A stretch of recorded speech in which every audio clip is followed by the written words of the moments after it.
Sepanjang 2025, kinerja DPR tak luput dari sorotan publik.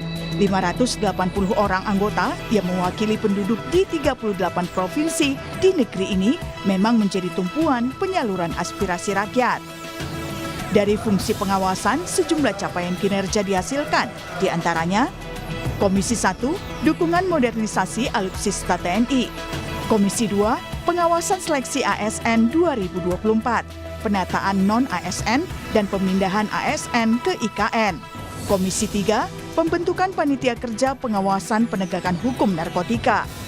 Komisi 4, pengawasan terhadap kasus pagar laut di Tangerang, Banten.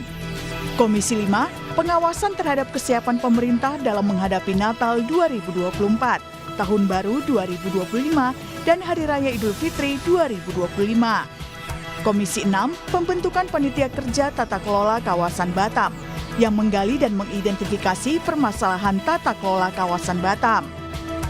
Komisi 7, pengawasan terhadap program kredit usaha rakyat agar tepat sasaran dan membantu UMKM serta sektor produktif lainnya. Komisi 8, pembentukan tim pengawas haji tahun 2025. Komisi 9, pengawasan pelaksanaan program makan bergizi gratis. Komisi 10, pembentukan panitia kerja pengawasan pendidikan di daerah 3T dan marginal. Komisi 11, mendorong Dirjen Bea Cukai agar menjalankan peran sebagai penjaga gawang melalui pengawasan ketat di perbatasan dan lintas batas. Komisi 12, pengawasan terhadap kasus BBM Pertamax oplosan. Serta Komisi 13, mendorong percepatan penyelesaian sengketa hak cipta musik.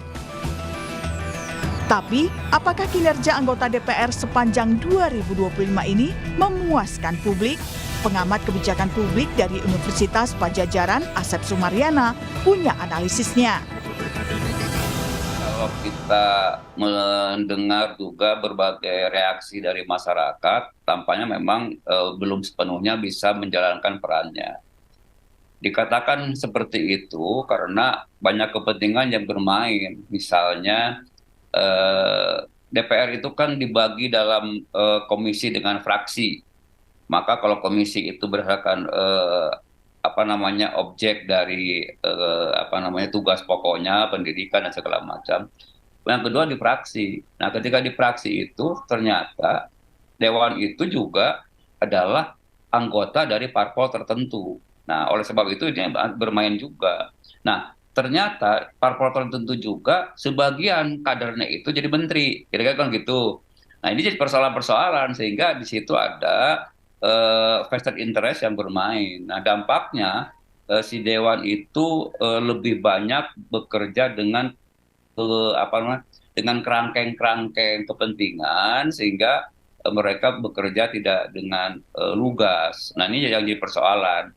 Nah, ditambah lagi dengan persoalan beberapa waktu yang lalu misalnya ada praktik ketika kenaikan gaji dan tunjangan rame, kemudian setelah itu terjadi banyak penjarahan dan segala macam, itu menunjukkan bahwa sebetulnya masyarakat itu masih belum puas dengan kinerja anggota dewan sendiri. Lalu apa yang kira-kira diharapkan masyarakat terhadap kinerja DPR ke depannya?